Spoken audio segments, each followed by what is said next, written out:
Hi friends, நான் தான் உங்கள் ஏஎஸ் ஃபேமிலியிலேருந்து ஐஷு பேசுகிறேன். இப்போது நம்ம பார்க்க போகிறது மீன் குழம்பு. அதுவும் ஈஸியாக டேஸ்டியாக 5 நிமிஷத்தில் வச்சிடலாம். பார்க்கலாமா? இப்போ மீன் குழம்பு எப்படி வைக்கிறதுன்னு.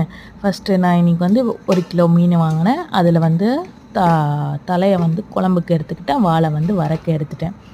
இந்த மீன் பார்க்கவும் செம்மையாக இருக்கும், சாப்பிடவும் சூப்பராக இருக்கும். இதுக்கு ரக்கெல்லாம் வச்சு அவ்வளோ அழகாக இருக்கும். க்ளீன் பண்ணுறதும் ஈஸி தான், ரொம்ப பெரிய விஷயம்லாம் இல்லை. இப்போ நான் குழம்புக்கு தனியாகவும் வறுக்கிறதுக்கு தனியாகவும் எடுத்து வச்சுக்கிறேன். அதே மாதிரி என் பையனுக்கு மீன் தான் ரொம்ப பிடிக்கும். அவன் மீன் எதுவுமே அவ்வளோவா சாப்பிட மாட்டான். சரி வாங்க நம்ம இப்போ மீனுக்கு குழம்பு வைக்க போகலாம். ஃபஸ்ட்டு ஒரு பெரிய நெல்லிக்காய் சைஸ் புளி எடுத்துக்கோங்க. அப்புறம் 2 தக்காளி நல்லா கரைச்சி எடுத்துக்கோங்க. கரைச்சி எடுத்துகிட்டு தேவையான மிளகாத்தூள், மஞ்சள்தூள், உப்பு போட்டுட்டு ஒரு பச்சை மிளகாவை நல்லா கையிலேயே நசுக்கணும், அரைச்சிலாம் போடக்கூடாது. புளியும் தக்காளியும் அதே மாதிரி தான் நிறைய பேர் அரைச்சிலாம் ஊற்றுவாங்க. அப்படிலாம் பண்ணக்கூடாது.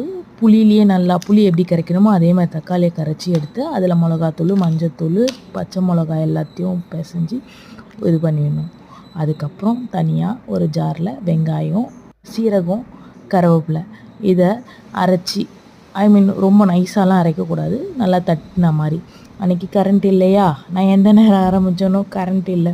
ஸோ கஞ்சி தட்டி, என்கிட்ட அம்மியும் கிடையாது. ஸோ அந்த இடிக்கல் சொல்லுவாங்களே அதுலேயே நல்லா தட்டி அதை ரெடி பண்ணி வச்சுக்கிட்டேன். அதுக்கப்புறம் ஒரு கடாயில் ஒரு 4 ஸ்பூன் எண்ணெய் ஊற்றி கடுகு, சீரகம், வெந்தயம் இதை போட்டு நல்லா பொரிக்க விட்டோன்னே நம்ம அரைச்சி வச்சுருக்கோம்ல வெங்காயமும் கருவேப்பிலையும் அதை நல்லா கொட்டி வதக்கணும். வதக்கி அந்த கலர் கொஞ்சம் சேஞ்ச் ஆனோடனே நம்ம இங்கே மீன் குழம்பு கரைச்சி வச்சுருக்கோம், அதை எடுத்து ஊற்றணும்.